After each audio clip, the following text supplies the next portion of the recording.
had these men stripped to their underwear and sent back to Turkey. आजादी जोर से बोलो आजादी धीरे बोलो आजादी जोर से बोलो आजादी मिलके बोलो आजादी. Hello, my name is Stanley Heller. Welcome to The Struggle. The Struggle is shown on over 30 cable stations from Maine to New York City and points west.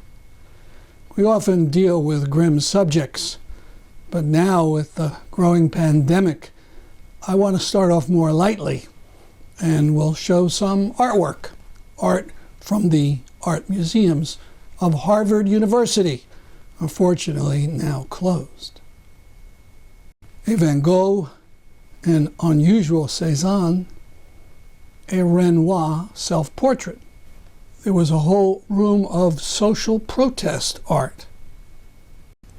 Quite impressive was a series of mock war medals done by the artist David Smith around 1939, which show his disgust for war. The medals were called Medals of Dishonor. Outstanding were some paintings and screens from an exhibition about Japan. It was called Painting Edo. Edo was a period of Japanese history stretching from the time of our pilgrims to 1868, just after our Civil War. This screen of cranes was just spectacular. Now some sculptures and constructions outdoors at the Danforth Museum in Lincoln, Massachusetts.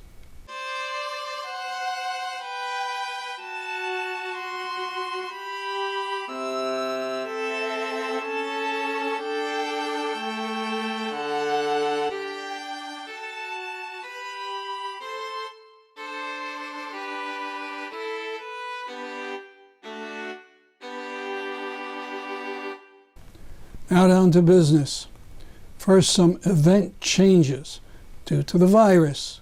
The meeting on the 19th about the state trooper killing of Mubarak Soleiman will be done by Zoom, as will the annual meeting of Promoting Enduring Peace on the 28th.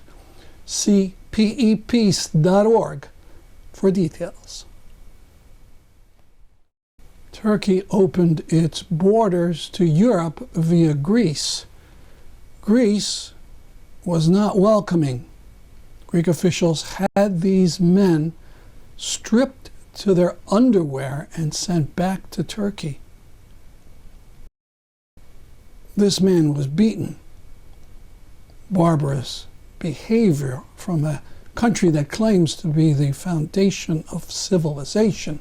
Of course, we in the United States haven't much moral standing on this issue since we haven't been protesting night and day against Trump's anti-refugee orders.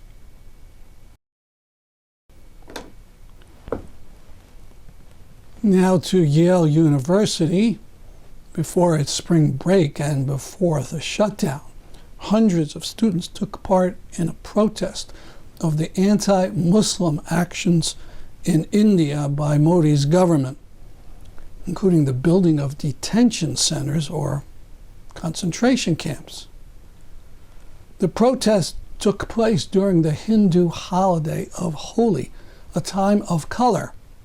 Students at Yale, many of them Hindu, dressed in black, only with white chalk upon their clothing.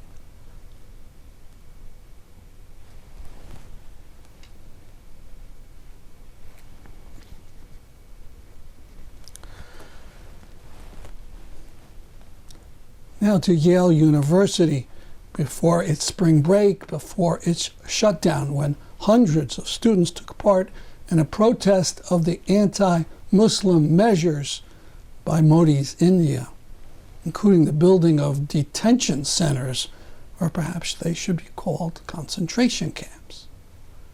The protest took place during the Hindu holiday of Holi, a time of color. Students, many of them Hindu, dressed only in black, sometimes colored with white chalk. We're here because they're detention centers. At least 29 people have died in these centers. We're here because these detention centers are being built to facilitate what could be the largest process of manufacturing statelessness in human history. We're here because the very construction workers building these detention centers will be among those soon to occupy, because it's the most disenfranchised of Indians who will suffer the most as statelessness is produced. We're here because India's Home Minister has termed the intended inhabitants of these detention centers termites. Not just as a stray remark caught on camera, but during an election rally and as part of a carefully conceived methodical plan to render tens of millions aliens in their own country. We're here because recent laws have, for the first time in India's history, linked citizenship to religion, in the process making a judgment about who is welcome in India and who isn't, about which humans are welcome refugees and which are illegal infiltrators. We're here because members of the ruling party have made open calls to violence, calls that have been acted on and heard in vicious ways. Recent violence in Delhi has left us all reeling, and our voice is all we have left. We're here because that violence occurred with large-scale complicity from the government and the police. That complicity continues today. People who made calls for violence, who sowed hatred in their speeches, who participated in and even live streamed their acts of violence on Facebook, they all walk free today. They will only be emboldened by the free hand they have been allowed last week. Meanwhile, activists, lawyers, and human rights workers who stepped up for all the communities that suffered have faced harassment and government brutality. We are here above all because we can speak, because that is a right that has been denied to Kashmir over the past 7 months in absolute terms. And it is a right that is fast eroding in other parts of the subcontinent as well. We're so far away, so protected, but also left feeling so hopeless in our inability to connect with what's on the ground. So to speak is all we can do, and so we must. But to speak, I have realized, is no trivial act. It is central to resistance. Speaking allows us to claim a discursive space amongst Hindus and to state the difference between Hindutva and Hinduism. It allows us to gather in the name of Holi, not to protest the festival itself, but to claim it and to imbibe in our traditions the ideals we all want to see. Speaking allows us to show whatever solidarity we can with all those affected in India, particularly Muslims, Dalits, and other minorities whose very right to have rights is being existentially challenged. Speaking allows us to raise our voices in solidarity. So let's speak and keep speaking. But before we speak, let's also listen, if only to silence. Please join us in observing a moment of silence for all those who have suffered in Delhi and beyond. Thank you.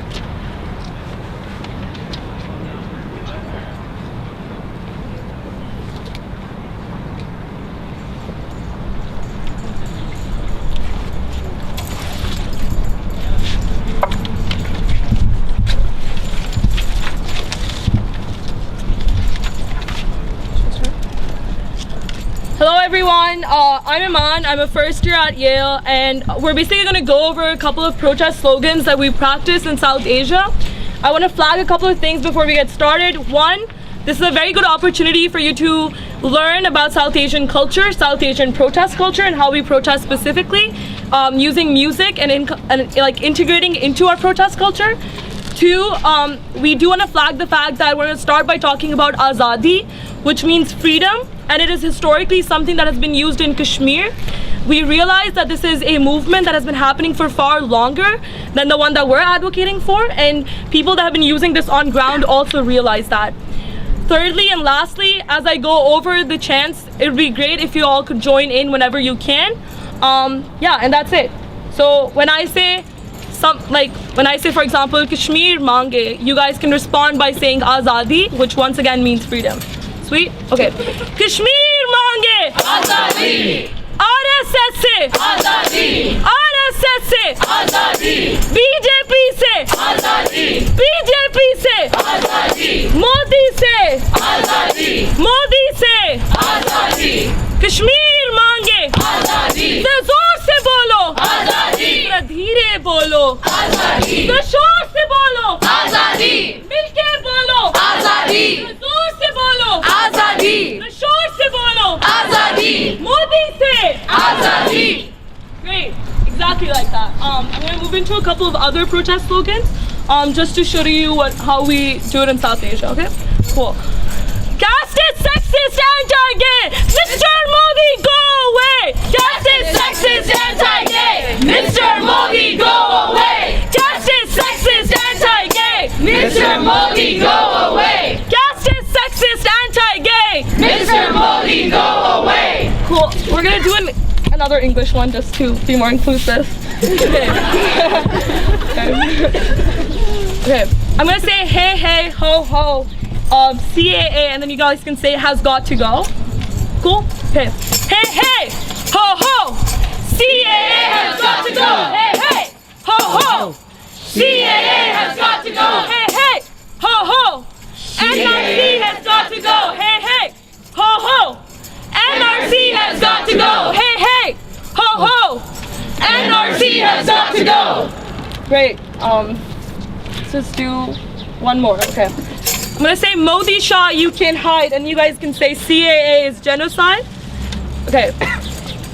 Modi Shah, you can hide. CAA is genocide. Modi Shah, you can hide. CAA is genocide. Modi Shah, you can hide. CAA is genocide. Modi Shah, you can hide. CAA is genocide.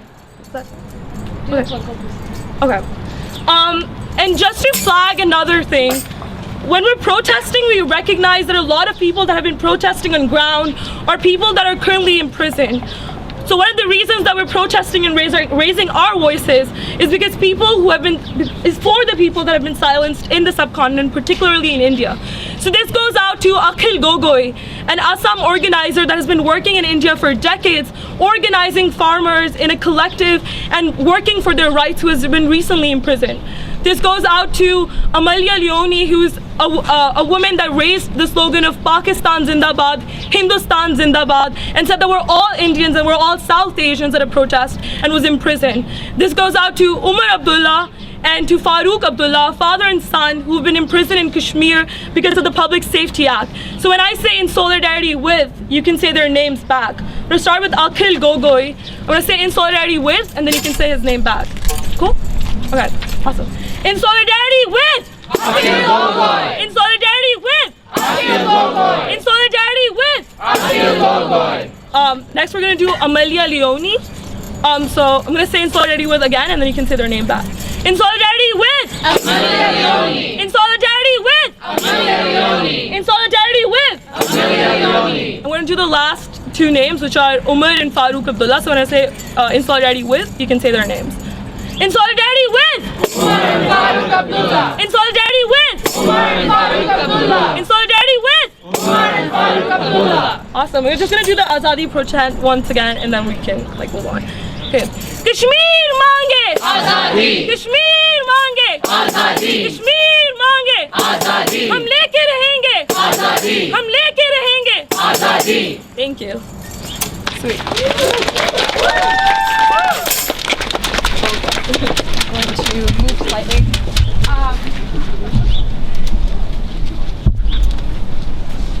Thank you everyone for being here. In 2002, religious riots in Gujarat, India, which is the state where I was born, killed over 700 Muslims, leading the United States State Department here to revoke the chief minister of the entire state's visa, effectively banning him from entering this country based on his complicity in those riots. That chief minister of Gujarat's name is Narendra Modi, and today he's the prime minister of what we call the world's largest democracy, India. And that democracy is burning. The cancellation of Modi's visa was an achievement won by the generation of brave South Asian activists who came before us. And now it's the time for this community to build on that legacy of work. My name is Shreya, and I'm the president and founder of Students Against Hindutva. I'm also a proud Indian, a proud Hindu, and a proud American. But I'm not proud of what's happening in India today. Today, with millions of Indians and millions of Hindus, I say, not in my name. Mere naam mein nahi. We are not protesting Holi. We are also not protesting Hinduism, which I want to make very clear is a peaceful faith practiced by millions of people across the world. We are protesting Hindutva, which is specifically a violent right-wing political ideology that aims to reimagine India as a country only for upper caste Hindus.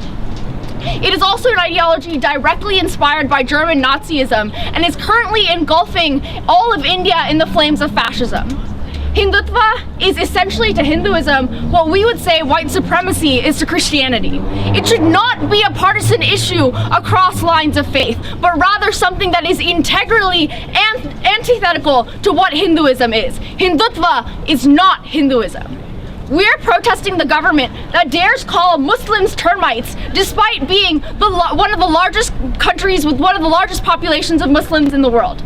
We are protesting the construction of mass detention camps across multiple states in India. We are protesting state-sanctioned pogroms that have killed minorities in Delhi. We are protesting blatant fascism. लोग कहते हैं कि ये तो India में पली बड़ी नहीं है, तो इसको इतनी फिक्र क्यों है? People say I'm not Indian enough to care about this. Fine, maybe I'm not.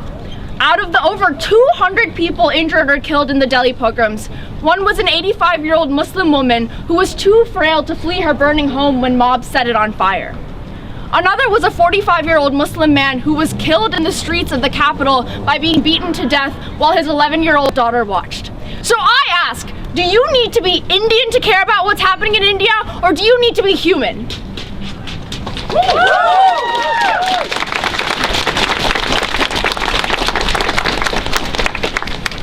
What being told "chup ho jao, ye ghar ki baat hai," or "quiet down, this is an internal matter," means to every single woman who has ever experienced domestic violence. It is a tool of oppressors to prevent scrutiny and sanitize their images to the public, whether as individuals or states. So I say it is not an internal matter when it is a matter of human rights. The personal is political.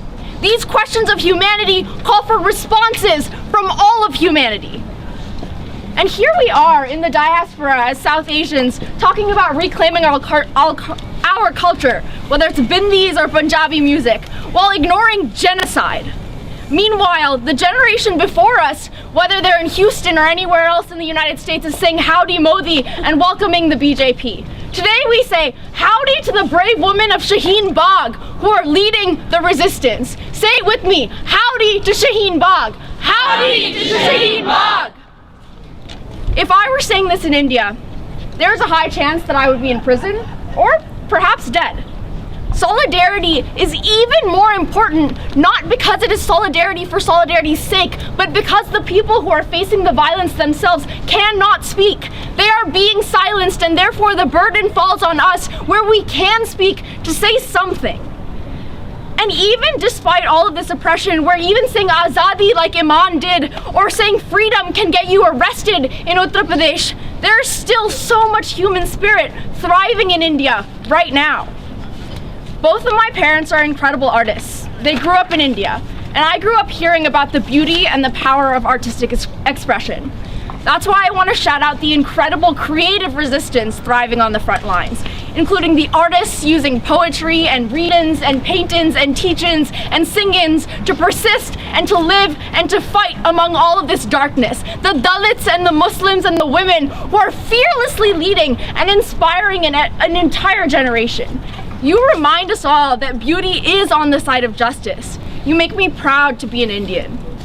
And to all of those who still may stand behind the Modi government, despite the fact that blood is still currently dripping from their hands, all I can say with a completely whole heart is you're allowed to turn back. You're allowed to say that you supported the BJP until now, but enough is enough. I know that there's a piece of all of those who still support that government, who can see the blatant Islamophobia and the religious violence and the caste oppression and know that it has gone too far and it does not have to be this way. I know there's a part of all of them who wants to be on the right side of history. We didn't survive colonialism as a people or overthrow the entire British Raj just to falter now, nor did we follow Gandhi and Ambedkar just to end up here. And if anyone changes their allegiances, we will welcome you into the resistance, because choosing empathy is not anyone's loss, it's all of our victory. Across the United Nations, the United States Congress, the British House of Commons, just over the past week, wherever you look, the world is shocked by the fascist policies of the Modi government and the unchecked violence raging on the streets. The world is watching, and we are better than this. But I want to say here that this is not just the South Asian community's fight. In 1687, a British merchant serving as the governor of the East India Company settlement in Madras, India, ordered that a minimum of 10 Indian slaves had to be on every outbound European ship. That merchant's name was Elihu Yale, and partially with the wealth that he amassed by selling Indian men and women, Elihu Yale established the Yale University grounds that we stand on today. So let's be very clear.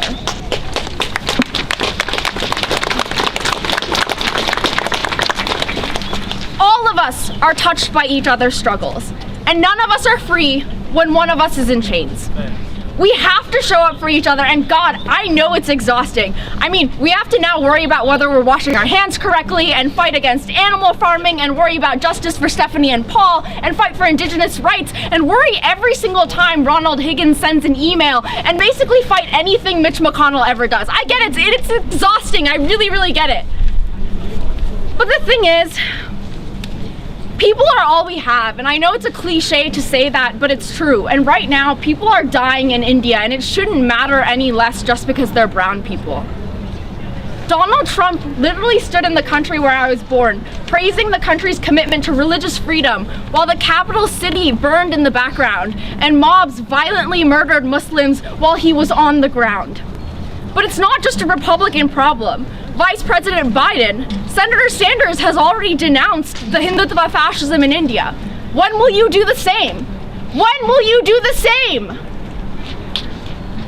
There, Modi inspires hate against Muslims. Here, Trump inspires hate against Muslims. As a Hindu, I'm angry. There, Modi is building his wall to divide us. Here, Trump is building his wall to divide us. As a human, I'm angry. There, as well as here, and basically everywhere, they tell angry brown women to lower their voice. Well, I have to admit that I'm an angry brown woman, and you can troll me and dox me and mislabel me all you want, but I am not going anywhere. Jo bhi ukharna hai, ukhar lo. This generation has watched the generation before us vote the radical right into power across the world, not just in India, and watched fascist rhetoric take a hold of the institutions that are meant to protect us at the cost of human dignity and human life. We have grown and we have watched, and many of us have suffered, but today I say that we have also learned. And this time, we refuse to buy into those networks of power and money that attempt to distort the truth and hide the violent face of Hindutva ideology. This time, they went too far when they stood in the capital city and burned down people while they were still in their homes. I'm incredibly inspired by this new generation of politically conscious and politically activated South Asian Americans who are all joining into the fight that is raging on the front lines across the seas. That's why Students Against Hindutva plans to exist as a long-term network within academic institutions in the United States. We're not going anywhere. I'd like to end with a few words in Hindi.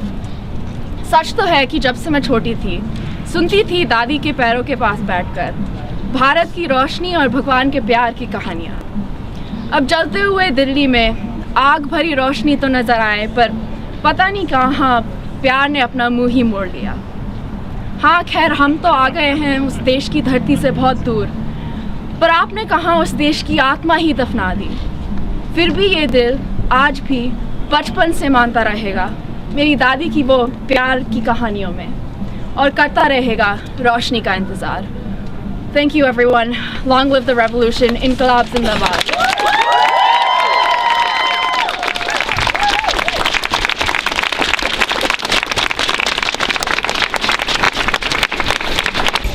Hi everyone, my name is Akid. I'm going to be taking us through our last set of chanting. Inkilab Zindabad! Inkilab Zindabad! Inkilab Zindabad! Zindabad! Zindabad! Inkilab Zindabad! Inkilab Zindabad! Inkilab Zindabad! Zindabad! Zindabad! RSS se halla bol! RSS se halla bol! RSS se halla bol! Halla bol! Halla bol! RSS se halla bol! RSS se halla bol! RSS se halla bol! Halla bol! Halla bol! BJP se halla bol! Halla bol! Halla bol! BJP se halla bol! Sorry. I'm tripping. BJP pe halla bol! Halla bol! Halla bol! BJP se halla bol! Halla bol! Halla bol! BJP pe halla bol! Halla bol! Halla bol! Jai Bhim! Jai Bhim! Jai Jai Jai Jai Jai Jai Bhim! Jai Bhim! Jai Bhim! Jai Jai Jai Jai Jai Jai Bhim! Jai Bhim! Jai Bhim! Jai Jai Jai Jai Jai Jai Bhim! Jai Bhim! Jai Bhim! Jai Jai Jai Jai Jai Jai Bhim! Jai Bhim! Jai Bhim! Jai Jai Jai Jai Jai Jai Bhim! When human rights are under attack, what do we do? Stand up, fight back! When human rights are under attack, what do we do? Stand up, fight back! When human rights are under attack, what do we do? Stand up, fight back! When human rights are under attack, what do we do? Stand up, fight back! Now I'd like to call upon the pitches who are going to be ending us out. I'm super excited to have them here and really excited for Lakshmi to introduce.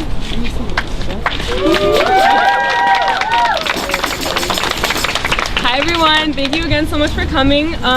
So we are going to be singing a song called We Shall Overcome. We shall overcome.